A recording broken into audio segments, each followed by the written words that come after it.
قالت الاعراب آمنا قل لم تؤمنوا، پلس کا انکار ہو گیا نا، ایمان تو نہیں ہے تمہارے اندر. ولیکن قولوا اسلمنا، درمیان میں آ گئے. ولما يدخل الایمان فی قلوبکم، مزید تاکید ہو گئی ایمان تمہارے دلوں میں داخل نہیں ہوا. لیکن اب آگے چلیے. وَإِن تُطِيعُوا اللَّهَ وَرَسُولَهُ لَا يَلِدْكُم مِّنْ أَعْمَالِكُمْ شَيْئًا، اگر تم اللہ اور اس کے رسول کی اطاعت کرتے رہو گے اللہ تمہارے عمل میں کوئی کمی نہیں کرے گا. اس سے ثابت ہو گیا منافق بھی نہیں، اس لیے کہ منافق کا کوئی عمل قبول نہیں. منافق تو وہ مائنس ویلیو ہے، اس کے ساتھ کوئی نیکی قبول ہو نہیں سکتی. کیا عبداللہ ابن ابی کی نمازیں قبول ہوئیں؟ اگرچہ وہ نماز حضور کی امامت میں ادا کی جا رہی ہے، لیکن کیا اس کی نماز قبول ہو سکتی تھی؟ وہ آپ کو یاد ہوگا واقعہ، جب مرا ہے وہ شخص رئیس المنافقین عبداللہ ابن ابی، اس کے بیٹے ہیں عبداللہ ابن ابی، وہ مومن صادق، نوجوان نہایت صالح. اب ایک سعادت مند بیٹے کو تو باپ سے محبت ہوگی کہ نہیں ہوگی؟ وہ بیٹا حاضر ہوتا ہے حضور کی خدمت میں، حضور میرے والد کا انتقال ہو گیا، آپ اپنا کرتا عنایت فرما دیجئے تاکہ میں اس کو کفن دوں. حضور نے سوچا اور کرتا اتار کے دے دیا. حضرت عمر کھڑے ہو گئے، وہ تو تھے نا، ان کا جلال اور ضبط نہیں کر سکتے تھے، ان کا وہ انداز تھا جو حضرت موسیٰ کا تھا.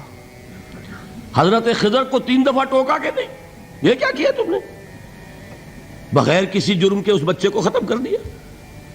یہ کیا کیا تم نے؟ کشتی کو تم نے توڑ دیا، مارو گے ان کو جو اس کے اندر سوار ہیں.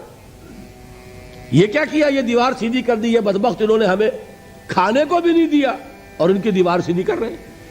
تو حضرت موسیٰ علیہ السلام خاموش نہیں رہ سکتے تھے. انک لن تستطیع معی صبرا، یہی معاملہ حضرت عمر فاروق کا تھا. کھڑے ہو گئے، حضور کیا کر رہے ہیں؟ اس دشمن خدا کو آپ اپنا کرتا دے رہے ہیں؟ اس نے یہ کیا، اس نے یہ کیا، اس نے یہ کیا. حضور مسکرا کر فرماتے ہیں عمر، میرا کرتا اسے اللہ کے عذاب سے نہیں بچا سکے گا.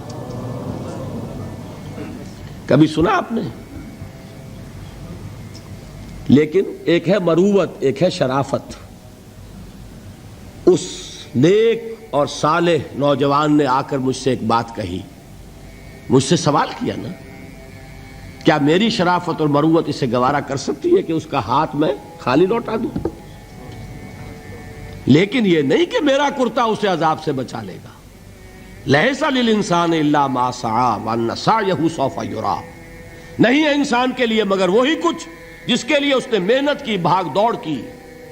جو کمائی کی ہے وہی ملے گا، اور جو کمائی ہے وہ ضائع نہیں کی جائے گی، وہ دکھا دی جائے گی. یہ ہے تمہاری کمائی.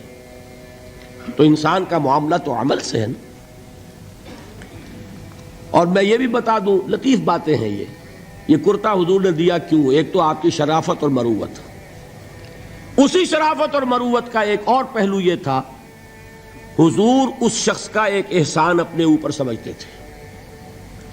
غزوہ بدر میں حضرت عباس حضور کے چچا کفار کی طرف سے آئے تھے، ایمان نہیں لائے تھے اس وقت تک، اور وہ اسیران بدر میں تھے. بدر کی جنگ کے بعد جو قیدی تھے ان میں عباس بھی ہیں رضی اللہ تعالی عنہ.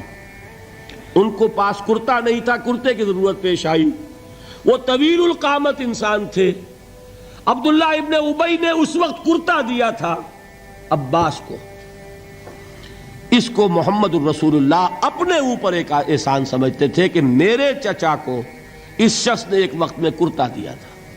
آج در حقیقت محمد الرسول اللہ صلی اللہ علیہ وسلم نے اپنے اس احسان کا بدلہ چکایا ہے. بہرحال بات جو ہو رہی تھی اس کو سمجھیے. منافق اندر جو کچھ ہے وہ ہے اور اللہ جانتا ہے. اللہ کا رسول جانتا تھا لیکن اس نے اس کو چھپایا اور تاکید کر دی. جس کو بتایا بھی ایک صاحب ہے حضرت حذیفہ ابن یمان. کچھ منافقوں کے نام بتا دیے تھے آپ نے یہ میں واقعہ آپ کو پورا سناؤں گا جبکہ نفاق پر گفتگو ہوگی، لیکن ساتھ ہی کہہ دیا تھا دیکھنا کسی کو بتانا نہیں، یہ میرا راز ہے تمہارے پاس۔ اب لوگ ان سے پوچھتے بھی تھے، وہ بتاتے نہیں تھے۔ ان کا نام پڑ گیا صاحب و سر نبی، یہ نبی کے رازدان ہیں، ان کے پاس نبی کا ایک راز ہے، وہ راز ہی رہا۔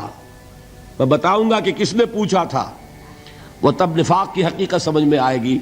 بہرحال یہ بات سمجھ لیں، قانوناً ایک شخص مسلمان ہے، حقیقت کے اعتبار سے اس کی 3 شکلیں ہو سکتی ہیں، یا مثبت طور پر مومن اور ایمان کے درجات بے شمار ہوں گے، +1 سے لے کر +انفینٹی تک، یا منفی طور پر منافق، -1 سے لے کر اور -انفینٹی تک، اور درمیان میں ایک 0 کا مقام بھی ہے، نہ منافق نہ مومن، بس وہ مسلمان ہے۔ وہ ہے جس کو فرمایا گیا ان تطیعوا اللہ ورسولہ، دیکھو ایمان تو تمہارے دلوں میں نہیں ہے، لیکن اگر تم اطاعت کرتے رہو گے اللہ کی اور اس کے رسول کی، اس حالت میں لا یلدکم من اعمالکم شیئا، اللہ تمہارے اعمال میں کوئی کمی نہیں کرے گا، اس کے اجر و ثواب سے تمہیں محروم نہیں رکھے گا۔